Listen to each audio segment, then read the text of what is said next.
Hello viewers, அனைவருக்கும் வணக்கம். Welcome to Gomathi's. தெரிஞ்சுக்கலாம் வாங்க. இன்றைக்கி நம்ம இந்த மாலையபட்சம் ஸ்பெஷல் பருப்பு உருண்டை மோர் குழம்பு ரொம்ப சூப்பராக இருக்குங்க. பருப்பு உருண்டை குழம்பு பண்ணுவோம், பட் மோர் குழம்புல பண்ணுறது ரொம்ப டேஸ்டியாக இருக்கும். எப்படி பண்ணுறதுன்னு பார்க்கலாம் வாங்க. துவரம் பருப்பு 1 கப் எடுத்துக்கிறேன்.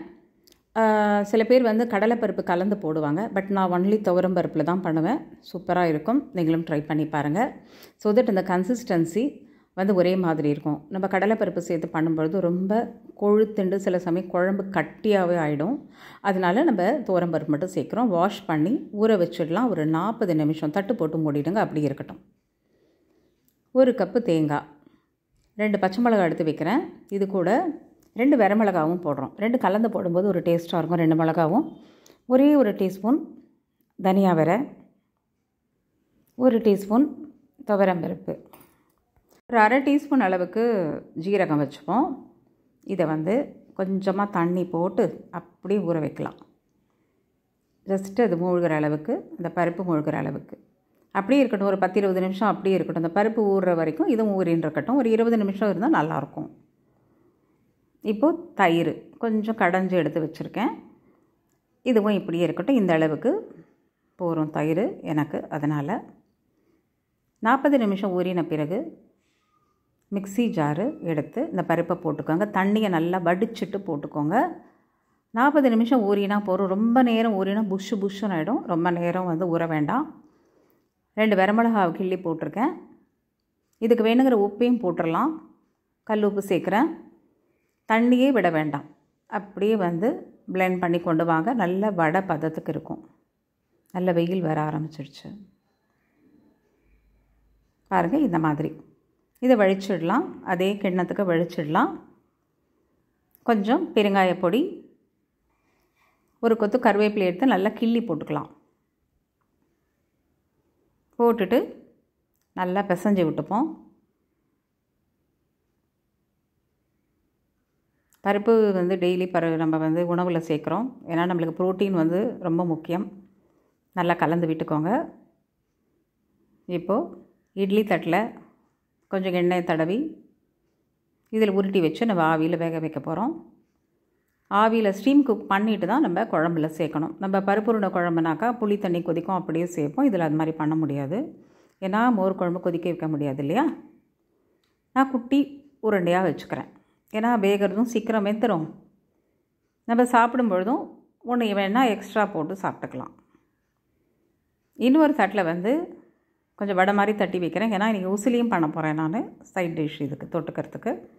உங்களுக்கு பருப்பு உருண்டை குழம்புக்கு தான் இன்றைக்கி ரெசிபி இது. ரெண்டுக்குமே சேம் இது தான், துவரம் பருப்பு தான் நான் போடுறது. இட்லி பாத்திரத்தில் தண்ணி சூடு பண்ணிவிட்டு அப்படியே தட்டுகளை இறக்கிடலாம். இது இட்லினா ஒரு 10 நிமிஷம் வேக வைப்போம் இல்லையா, ஒரு 15 நிமிஷம் வேக வச்சுக்கலாம். பருப்பு நல்லா உள்ளுக்குள்ளெல்லாம் நல்லா வேகணும். உருட்டி வேறு வச்சுருக்கோம் இல்லையா. இது மீடியம் ஃப்ளேமில் 15 நிமிஷம் அழகாக வேக வைங்க. இப்போ நம்ம இந்த பருப்பு அரைச்சோம் இல்லையா, அதே மிக்ஸி ஜாரில் இந்த தேங்காவையும் பச்சை மிளகாவையும் சேர்த்துப்போம். அப்புறம் இந்த ஊற வச்ச வரமிளகா, தனியா வரை, துவரம்பருப்பு, ஜீரகம் அதெல்லாம் ஊற வச்சோம் இல்லையா, நல்லா நைஸ் பேஸ்ட்டாக அரைச்சி கொண்டு வந்துடலாம். இந்த அரைச்ச விழுதை நம்ம கடைஞ்சி வச்ச தயிரில் சேர்த்துருவோம். இப்போ இந்த மிக்ஸி ஜாரில் கொஞ்சம் அலம்பி விட்டுக்கலாம். மஞ்சப்பொடி அண்ட் கல் உப்பு போட்டுட்டு கலந்து விட்டுடுவோம். நல்லா திக்காக இருக்கும் குழம்பு. நீங்கள் எந்த மாதிரி திக்காக நீங்கள் குழம்பு பண்ணுறீங்களோ அதே மாதிரி திக்னஸ் இருக்கும். துவரம்பருப்பு சேர்த்து பண்ணினா மட்டும், கடலைப்பருப்பு சேர்த்தா இன்னும் கெட்டியாகிடும் குழம்பு. அதனால் நான் கடலைப்பருப்பு சேர்க்கல. ஒரு தாளிக்கிற கரண்டியில் உங்கள் விருப்பம் போல் நல்லெண்ணெயோ இல்லைனா தேங்காய் எண்ணெயோ அவங்கவுங்க வீட்டில் என்ன பண்ணுவோமோ அது போட்டுட்டு, கடுகு, கண்டிப்பாக வெந்தயம் தாளிக்கணும் மோர் குழம்புனாலே, அப்போ தான் நல்லாயிருக்கும். ஒரு 1-2 மிளகாவை கிள்ளி போட்டுக்கலாம். கருவேப்பிலையும் போட்டுட்டு இது குழம்புல சேர்த்துருவோம். நம்ம கலந்து வச்சுருக்கோம் இல்லையா, ரெடி பண்ணி வச்சுருக்கோம் இல்லையா, இதில் சேர்த்துட்டு பொங்க விட்டுக்கலாம். கடைசியிலையும் தாளிக்கலாம், நம்ம விருப்பம். நான் தாளிச்சுட்டு ஜஸ்ட்டு பொங்க விட போகிறேன், அவ்வளோதான். அதுக்குள்ளே அது பொங்கிறதுக்குள்ளே நம்ம பாருங்க, இது நல்லா வெந்தாச்சு. இந்த உருண்டையெல்லாம் இதை பாத்திரத்துலேருந்து எடுத்து வச்சுடுவோம். இது ஆறணும்னு இல்லை, அப்படியே சூடாக சேர்த்துடலாம் குழம்புல. அந்த மோர் குழம்பு பொங்குற நேரம் அதுக்குள்ளே அந்த அளவுக்கு இருந்தால் போதும். ஏன்னா ஆல்ரெடி நம்ம வேக வச்சாச்சு உருண்டையை. நல்லா கலந்து விடுங்க. பொங்கி வரட்டும்.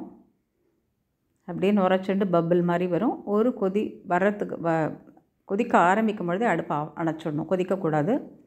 அவ்வளோதான், மோர் குழம்பு ரெடி. சூப்பராக இருக்குங்க. இதுக்கு பருப்பூசிலி செம்மையாக இருக்கும். காரக்கறி டேஸ்ட்டாக இருக்கும். இல்லைனா உருண்டையே இருந்தால் போதும். அப்பளம் மட்டும் பொரிச்சு வச்சுன்னு சாப்பிட்டுக்கலாம். சேனல் ஃபஸ்ட் டைம் பார்க்குறீங்கனாக்கா சப்ஸ்கிரைப் பண்ணி வச்சுக்கோங்க. ஃபேஸ்புக்கில் பார்த்தா ஃபாலோ பண்ணி வச்சுக்கோங்க. ஒரு லைக் போடுங்க. இதை பார்த்து பிடிச்சிருந்ததுன்னா உங்கள் ஃப்ரெண்ட்ஸுக்கெல்லாம் ஷேர் பண்ணுங்கள். உணவே மருந்து. Health is well. Stay healthy viewers. Thanks for வாட்சிங்.